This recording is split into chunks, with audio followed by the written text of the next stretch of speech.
Okay, welcome back. Last time I asked you to be thinking about the passing of time in Act 2 and the seemingly impossible growth of leaves on the tree, and also the fact that Pazzo is blind and Lucky is dumb and they can't remember, or Pazzo can't remember when it happened to them, even though the Dee Dee keeps on saying it was just yesterday. Um, So I asked you to write about that too, and some of you have done that.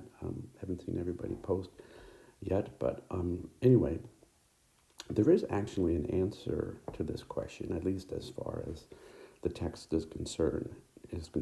If you look at the title page of Act Two, it does say the stage directions say next day, same time, same place. It also mentions that Estragon boots are front center. So Estragon's boots, later on, Gogo denies that those boots are his, but these are stage directions. This is what the author, the playwright, has determined in the script. So it is set down in stone, in a way, that it is the next day. Now, this doesn't solve the problem of how to explain Pazzo's inability to remember when he went blind. It doesn't solve the problem of the leaves, but this is the nature of the theater of the absurd. There are things at work here that do not conform with logic and reality. So that's where we begin. Next, I wanted to return to this further discussion of Dee Dee and Gogo. The initial discussion I brought up was, that they are two very different. Dee Dee is the one who uses his head more, and Gogo has no memory. And the question about Dee Dee, whether or not the thinking, reasoning human being is at an advantage or is in a better position to deal with the absurdity of their situation. So in Act 1, Dee Dee uses his head. He's more optimistic. But if you look at Dee Dee in Act 2, for all of his logic and reasoning, he isn't any better off than Gogo. Maybe, in fact, worse.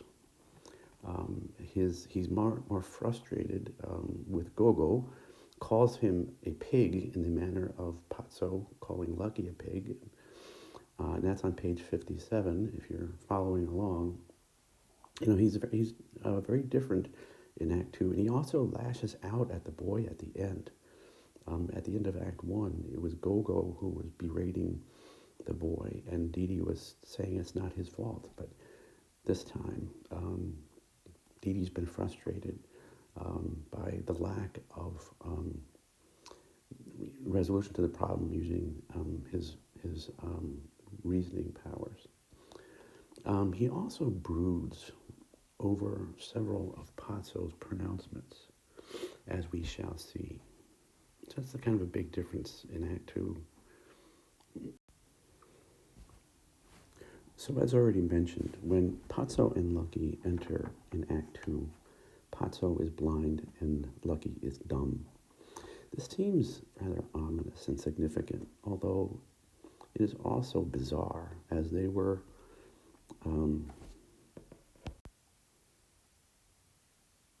on this very spot just the day before. One can't help but think that they're being punished somehow, almost, perhaps for daring to attempt to articulate the human condition. Remember, we're in those three performances, we said all of them are, in a way, a statement about the human condition. So when Dee Dee and Gogo find out that Pazzo was blind, Gogo says on page 75, perhaps he can see into the future. This adds another element, reminding us of the prophet Tiresias or other blind prophets, but Tiresias was the one from the Odyssey and Antigone, and especially Oedipus. And the blinding might also suggest Oedipus himself. If you remember the story, he blinded himself because he realized that he was, his arrogance was that he thought he could know the truth. And then when he found the truth, he found that it was regarding him and his killing of his father and marrying his mother. So Pazzo is able in this speech to deliver another ominous statement about time and the human condition on page 80.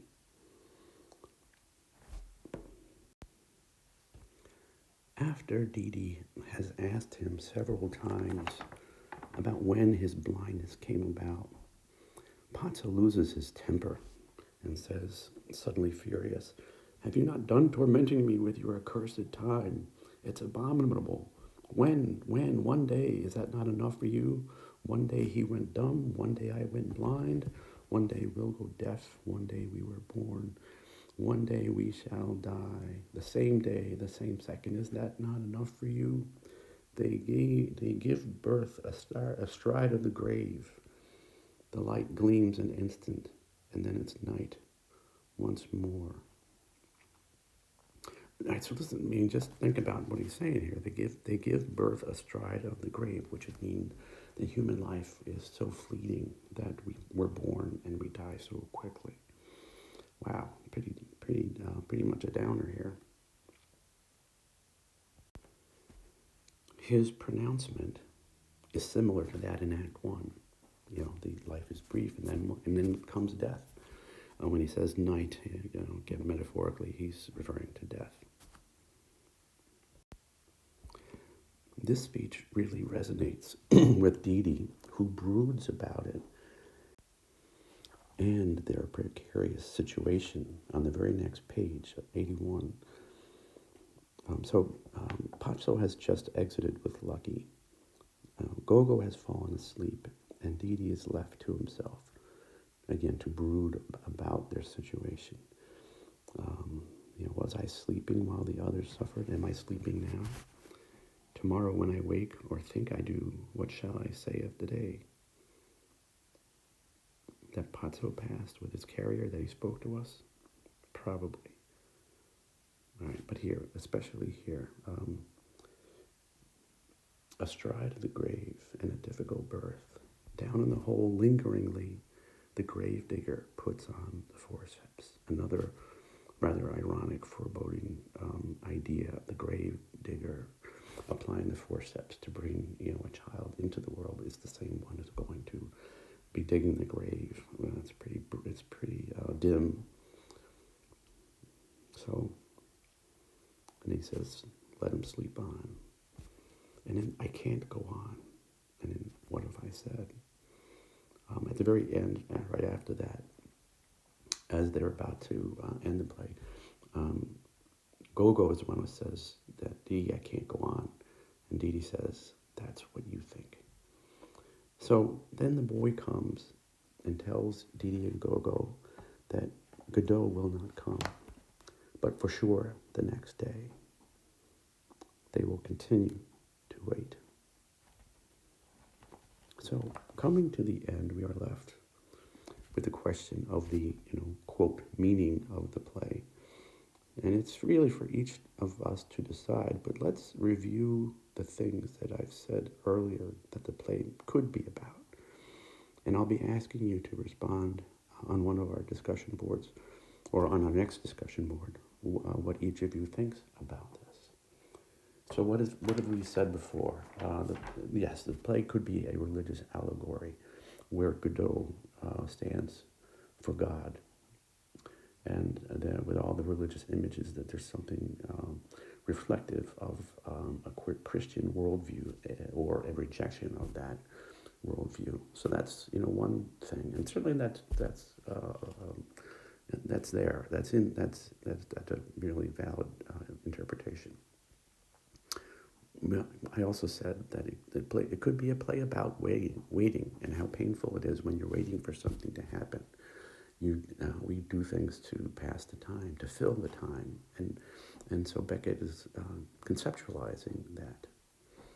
we said that it could be a play about the comic absurdity of life. You know, how we can't really explain it, yeah, but it's kind of ridiculous. It's sort of like an absurdity, but there you have it.